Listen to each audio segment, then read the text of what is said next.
Hi everyone, and welcome to the Emotional Intelligence Podcast. I'm your host, Sandra Thompson, founder of EI Evolution, and I am super excited to take you on this incredible journey. We're going to be exploring the transformative world of emotional intelligence and empathy, guided by some truly remarkable humans and their fantastic four-legged friends. In each episode, we'll dive into inspiring and heartwarming stories about our beloved canine companions. We'll discover the unique and magical bonds we share with our dogs and uncover the profound lessons they teach us about understanding and managing our emotions. From tales of loyalty and love to moments of learning and growth, our furry friends have so much to offer when it comes to enhancing our emotional intelligence. We'll also discuss practical tips and insights on how to cultivate empathy and emotional awareness in our daily lives, inspired by the natural wisdom of our dogs. So sit back and relax, maybe even with your playful pup by your side, and join us for an enriching experience that celebrates the incredible ways dogs help us connect more deeply with ourselves and others. Welcome to the Emotional Intelligence Podcast. It gives me absolute pleasure to introduce you in just a second to a lady called Angelica and her gorgeous dog, Brooklyn. Now, Angelica is joining us from the heat of Arizona, and so there'll be lots of stories connected to that. But first of all, let me say hello. Hello, Angelica, how are you? Oh, wonderful. Thank you for having me join. I'm so excited. I think this is a wonderful podcast. And I'm just so excited to have my doggy join. Well, do you know, when you described, I'm going to say, and I hope I'm going to get this right, Australian Kelpie, I was like, what does that even mean? I don't think I've ever seen that breed. So I'm curious to know about her, where you got her from, what she's been up to, some of her stories. But first of all, let's hear a bit about you. What do you do? Oh, okay. Tell us a bit about you. I will tell you. I'll tell you a little bit about me. So one of the things that attracted me to your profile on LinkedIn and I started following you is that we have quite a bit in common.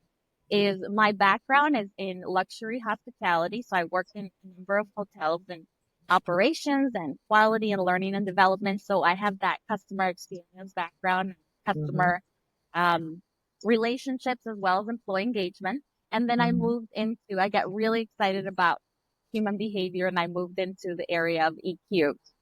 So that's where I spent quite a bit of time the last 10 years with EQ and leading teams through learning and development journeys.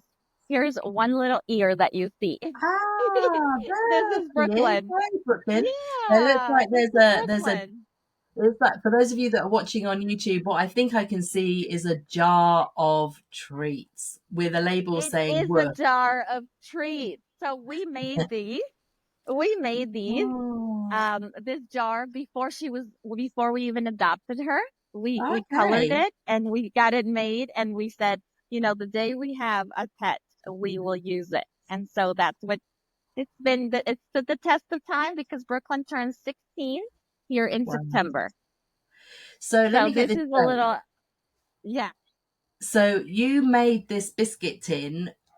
So it's a ceramic tin. Oh yeah, there she goes. Brooklyn's right. She's going to put her head. So Brooklyn has just put her head into the biscuit tin because Mum was off guard and she thought I'll help myself when no one's looking. So you had that biscuit tin. You painted it. It got fired up, and then you had it ready before you even adopted Brooklyn. That's amazing. Exactly. And I wasn't even thinking how special that is until you mentioned it again. And it's true. We had it painted in 2009 and we adopted her. This was in January and we adopted her in May. So it was perfect timing. But as you can tell, she is very focused on food and tasks. Yeah, she's looking pretty happy right now. That's good. Yeah, so the top of this biscuit tin has got a bone, which is the lid, the handle for the lid. So we're talking, this is high-end art here, right? With little paw prints either side. Lovely. So tell us now then. Tell us a little bit more now about Brooklyn. Where did you find her? What's her backstory? I would love to tell you about it. So I, so I'll tell you the story is, when my husband and I lived in New York City, we got married back in 2007, and we said the Mhm. day we leave New York City, we will get a we'll get a Okay. doggy specifically. And I thought, okay, yeah, yeah. But I was never into dogs growing up. I grew up in a large city, Colombia, South America. And at that point in time in the 80s, doggies were known to be outside. They weren't to be part Okay. of the home. So I Mm-hmm. didn't grow up with any dogs, but my husband grew up with four. And I remember meeting them and going like, yay, but staying away from the kisses because I thought it was gross. And I just like doggies from far away, but not up close. But Yeah. then my husband said, as soon as we moved to Arizona, we moved here in like March. By May, I went on a girls' trip and he called me and he said, I went to an adoption event. And I was like, oh my gosh, I had forgotten about that. I had forgotten that we had committed to adopting a doggy when we moved to Arizona, when there would be more space. So we said, okay. I said, okay, you found a doggy. He sent me a photo and I said, I don't feel comfortable adopting a doggy that I haven't met yet, just from a Mm, photo. I said, mm. why don't you wait till I get here and I come back to Arizona from my trip and then we can go look at her together. And he's like, Yeah. okay, but she might be gone. But okay, fine.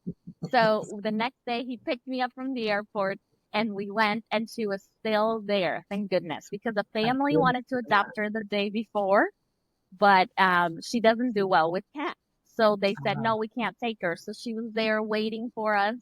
And as soon as I got to the adoption event, the most beautiful thing, she came from the back of the cage and she grabbed my hand like this with her wow. paw.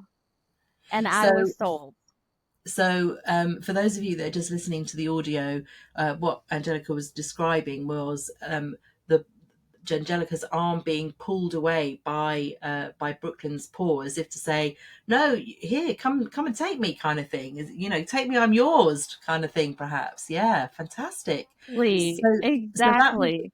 an adoption event. So she made herself known to you, and then what happened then? Do you have to fill in a load of paperwork and then wait a while, or could you take her straight away? It was wonderful. I had never adopted a doggy because I'd never had one, so I didn't know. But we got to fill the paperwork. We got her vaccines right away. And then that same day, we went to PetSmart, which is the big, you know, uh, pet supermarket here in the U.S. And Hmm. we went there and got all the supplies, her bed, her items, and signed her up for obedience class a few weeks later. Right. But Obedience class. So yes, just remind me, how old was she when you adopted her? we think, we're not 100% sure, but we think about 7 months old. About 7 months old. And so where do you know where she'd been for those 7 months? It's the strangest thing because we asked and they said, no, we found her in the street and with this heat in the summer. So they found her in the streets. The only thing we can think of is that she's really good with kids and family. So we think, and because she's a Kelpie, which is a herding dog, she doesn't leave your sight.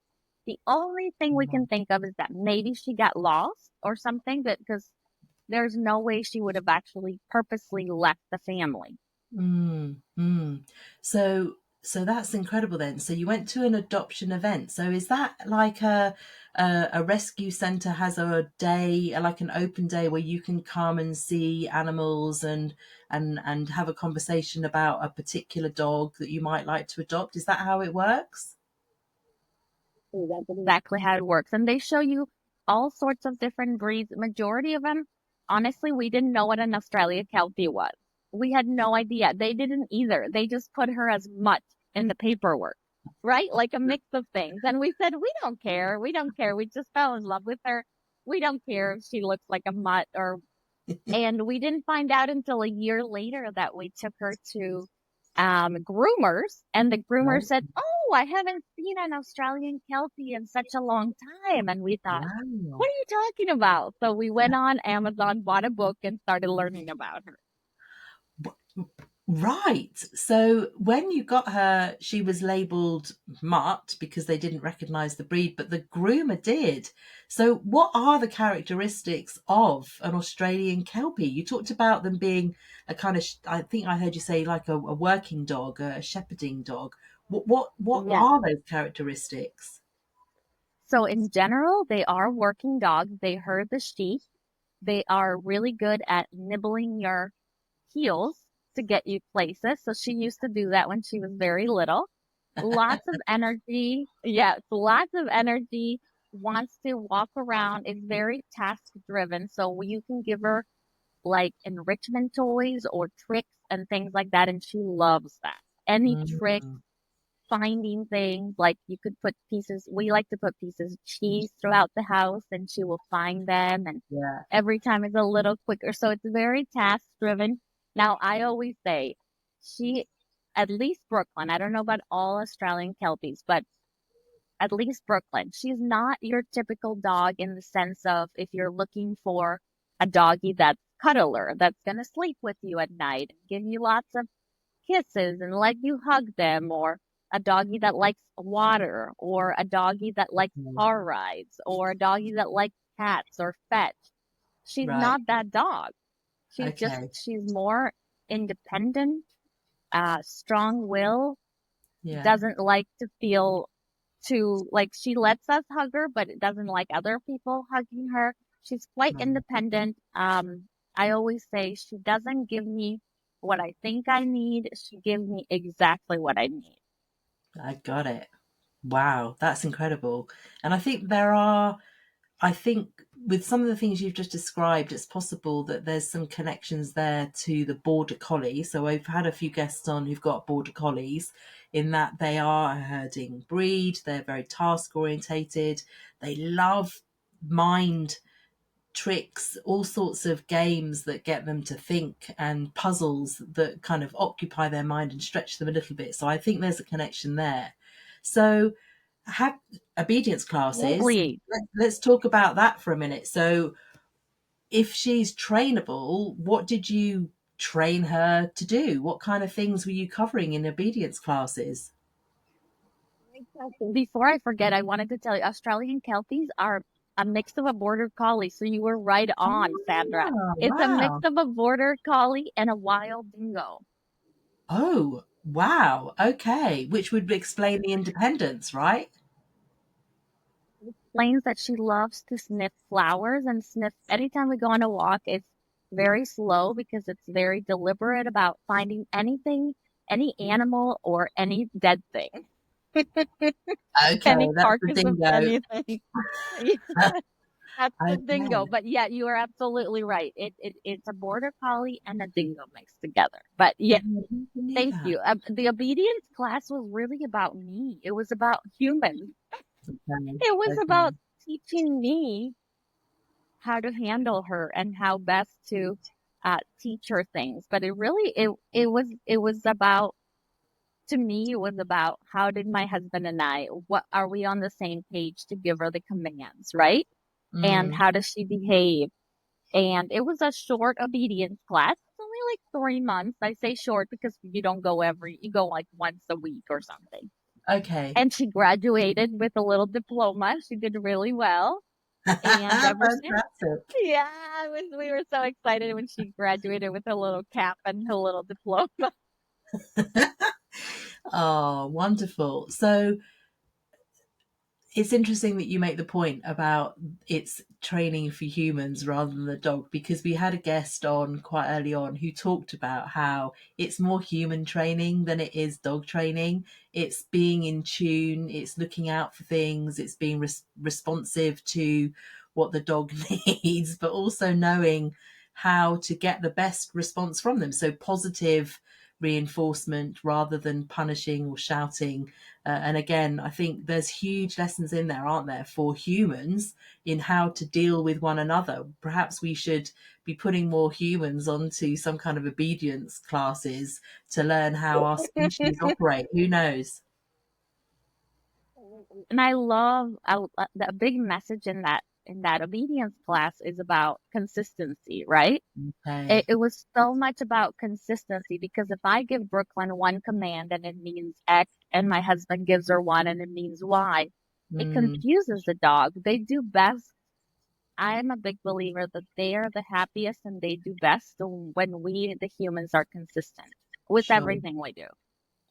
Yeah, I guess it takes the confusion, the uncertainty, the just confusion, I guess. And we talk about that, don't we, when we talk about the skill of emotional intelligence enables you to be far more consistent in the way that you show up. Because while you do feel the emotion, your ability to manage your emotion means that you're not either having a great time laughing your head off through to slamming stuff on the door and losing your temper.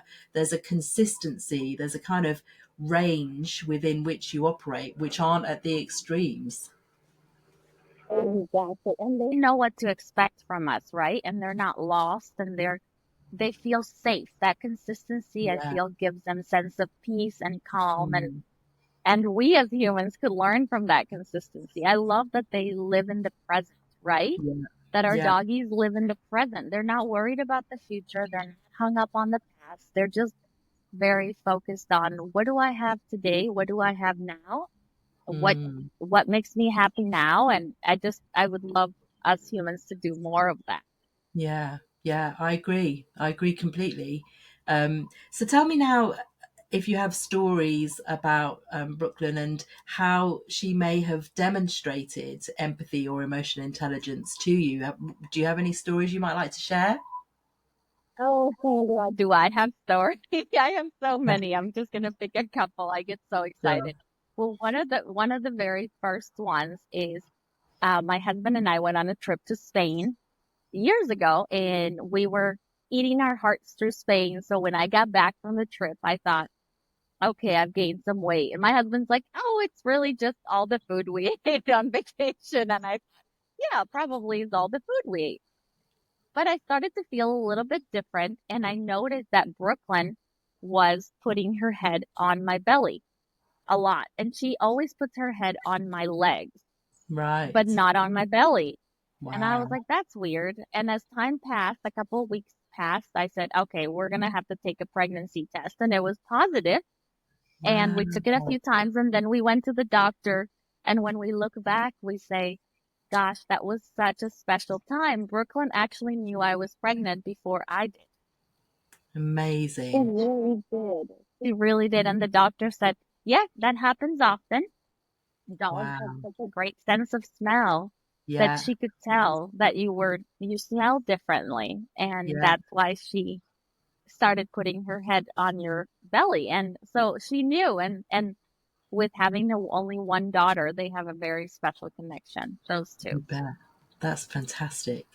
I think Yeah. there's something. So I understand the science behind it. I understand that our hormones start to change and therefore we smell differently. But just the fact that she picked up on it straight away and kind of gave you the nod, as it were, and I just think that's beautiful. It really is.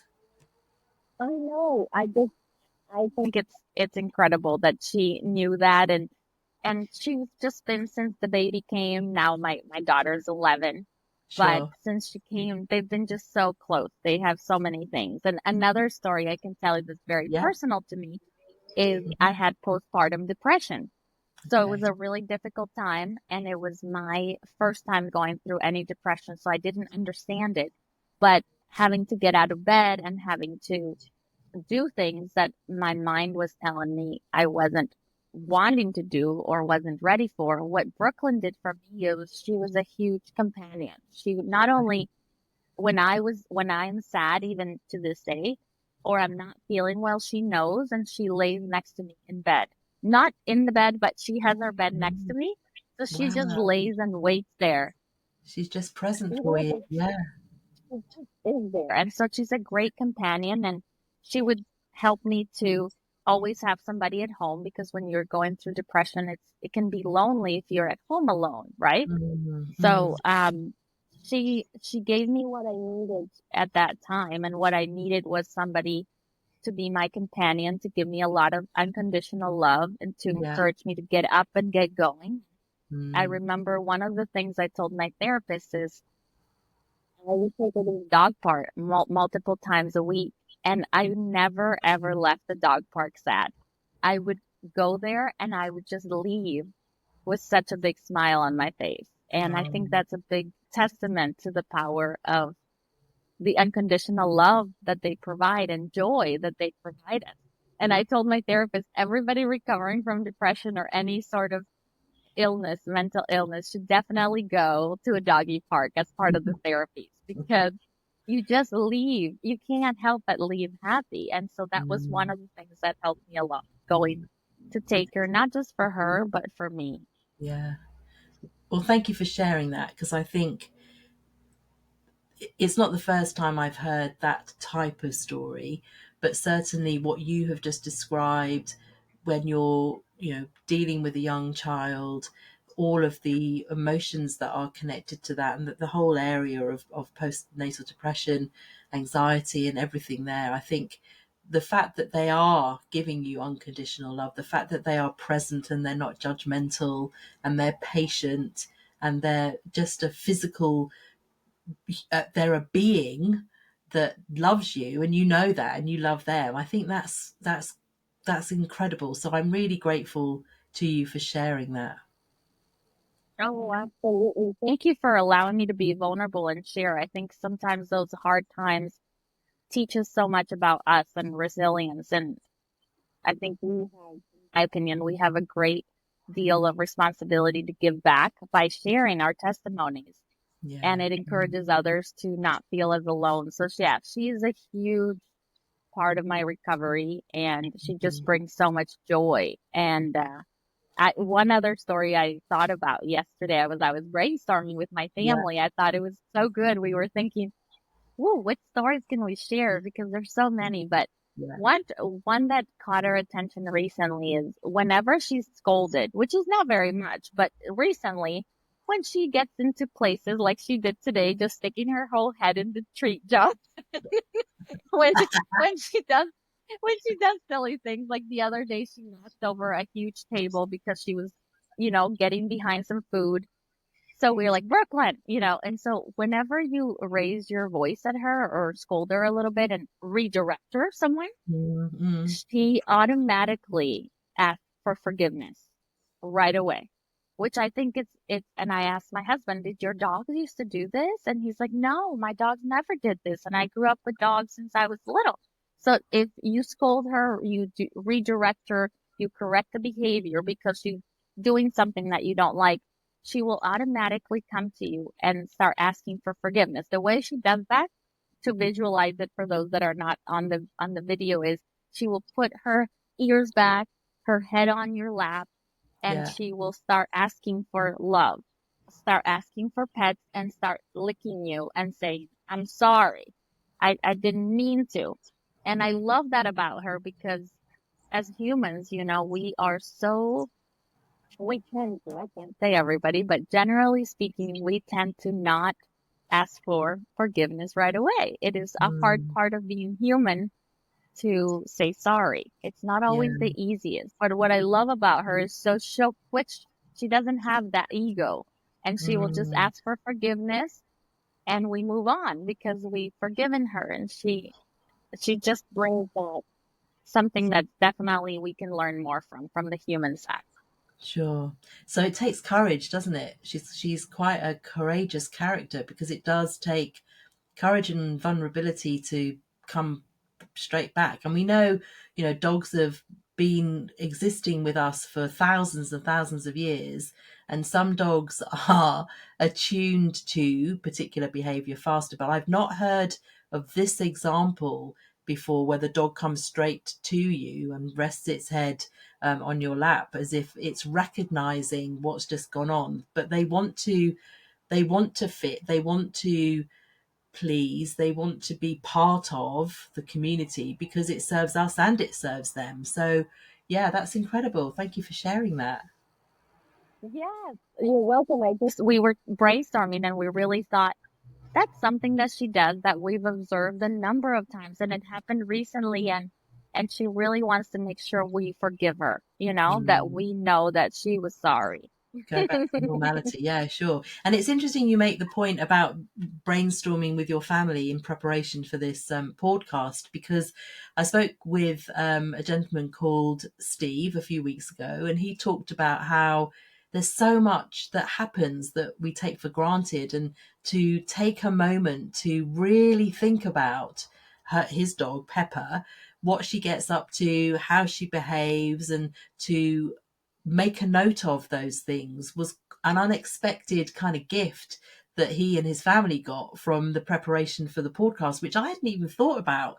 But in fact, when I think about the opportunity to do that, I have written about dogs in my life, and I'm sorry I didn't do it sooner, because it was like much later in their lives when I wrote it, and I think there's a whole bunch of stuff I forgot. So for those of you that are out there listening to this, whether you keep a journal or whether you keep a little note, like you might do with a child that grows up, when you take a picture of their funny faces or their next achievement, I wonder if we did a bit more of that, we might recognize more of the behavior that we're blessed to see. I don't know. Oh, I love that you say that. You are absolutely right. We could take better notes of them because we forget over time, or we take it for granted. We're like, oh, she does this all the time. It must be what everybody else does, right? Yeah, But right. if we want to keep note, I have a book for my daughter, and it's about the funny things she says, right? Like it's called The Quotable Kid. And it could be something like that, something simple, either bought Yeah, or homemade, just a yeah, little journal that captures what makes them special. Because it was a nice experience brainstorming, because yeah, she's been with us for such a long time, of right? She's course. almost 16, and right now she's napping, and she's doing so well. We're so blessed Yeah. because she has only a little bit of arthritis, but she still goes on Okay. her walks every other day. Yeah, She has no issues. She takes her vitamins. We take great care of her, but we're just blessed that she's in such good shape. yeah, So for sure. we're in a good place, but we do have a lot of stories. And my husband was so nice yesterday. He was reminding me, he's like, one thing I've noticed, and I love that he mentioned this, and it wasn't that I came with, it was all him. And I Yeah, love that he said, I've noticed that, because he's noticed me, knowing me without a doggy and not really liking doggies because I didn't yeah, know him. Right? It wasn't because yeah. I didn't like him. be- I didn't have a fear of him or anything. I just didn't know them. And he said, and now that I've known you with Brooklyn, and I said, I just never known to give that kind of love to a doggy. And he said, but you've also never received that love. Yeah, And I thought, oh, that's brilliant. You're right. I had never received that unconditional love from a pet that's ever, right. and Yeah, I had never given it. So it's definitely been a beautiful process of discovery of a new type of love that I just didn't have in my life. And I mm, realized that I can't imagine living without a family doggy. I just sure. can't. I don't. The day Brooklyn leaves, I know we will, when she crosses the rainbow, we will definitely have another, because they just bring such joy and love. Yeah, yeah. And I think that's exactly it, to receive the love that a dog gives, and for them to be so incredibly receptive to the warmth and love that you give them as well. I mean, it's magic. So just to close up here, Angelica, is there any final things that you would like to share with the audience now? Any final things you would like to, what it means to have a dog? We've already covered that a little bit, but any messages that you have for those that are listening to this podcast? Oh, our time together goes by so fast, right? It's so great to share. Well, a few recaps from what I mentioned before, and then I'll add a couple more. Just the love that they give you is unconditional. They want to please, as you mentioned. They're very in tune to your emotions. They live in the present. Um, Mm, I'm also very um, I'm also in awe of how much they forgive and forget, right? mm, They move mm. on. They don't hold grudges. Like if you were Yeah, gone for a week on a trip, we were recently gone for a few weeks, we came back. Yes, they might be a little hurt, like you left me for 2 weeks, but they don't hold grudges. They're so quick to forgive, forget, yeah, and move on and just live in mm, that present. And I think that's a huge part. yeah, They help you with so much, not just physical, but mental. They give you strength, and they're a huge part of the family. They're Mm. just a huge part of the contributing of the family. I really think of her, and she has, because of her being a world in Brooklyn, has been part of our lives. Since then, I feel that my daughter has grown up with Yeah. such a great advantage because of having the doggy, teaching Yeah. her so many things throughout her life. Yeah. Yeah.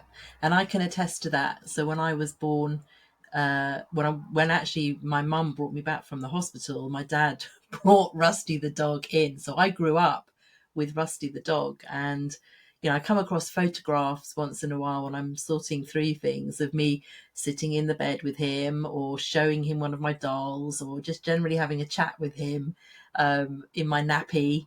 They're really precious reminders of the role that the animal played when you're, I was quite much younger than my other two sisters, so he obviously didn't have a clue what I was talking about, but I really was convinced that he could absolutely understand because he seemed to sit down and sigh and lick at the right time. So I think it's really quite precious growing up with dogs, especially. So fantastic for your daughter.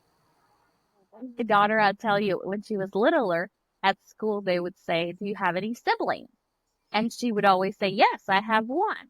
And they say, "What's her name?" "Her name is Brooklyn." And she's a girl. And they're like, "How old?" And she's like, she would say her age, and they would say, "Wait a minute, you have an older sister?" She's like, "Yeah." And finally, one day, one of her friends, I think it was in elementary school, said, "Wait, no, you have a dog. You don't have a sister." And my daughter was very upset and said, "No, I have a sister." Wow. There it is. Angelica, it's been an Yeah. absolute delight to see you today, and thank you so much for bringing Brooklyn on the screen. She's going to want to get back into that cookie jar, I would have thought. Have a really wonderful rest of your day, and again, it's been a delight to have you here. So thank you very much for your time. Thank you, Sandra. I really enjoyed this time, and I will continue to follow you. I learned so much from you. So thank you for doing this and allowing us to share our time with our pups on screen. Thank you. That's very kind. See you soon. So that's a wrap. Thank you so much for tuning in. If we've not connected already, you can find me on LinkedIn. I'm on there most days. You'll find me under CXEI Sandra. And also, if you want to find out a bit more about my work, then you can pop along to my website, www.eievolution.com. One final thing, and in the spirit of customer experience and feedback, I wonder if you might consider leaving a review on Spotify. I'll leave that one with you. So until the next time, be well and be pawsome. Ta-ra!